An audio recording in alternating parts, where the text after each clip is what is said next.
markan way buu walwal boolaaga shome wala nabadil waay wal yaabo badan madii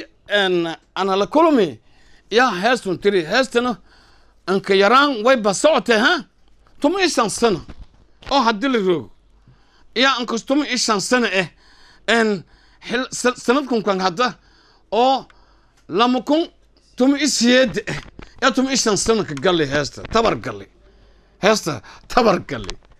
markan way bajara jiray dad oo la rajiri oo ata moodni oo la rajiri wariya shirka meeshas ka socdo idinku maxaa aqaqib galawaysan madilar annagu shirka waa qaadani yalin onu shirka waa qaadani oo idinka waalidinka maarmay baliyiri oo seedeen kuwaas waa haaqayna dad rajiri jiray oo madun dadka kala wal goorka derbiya fadhiyan markuu walaasta la mari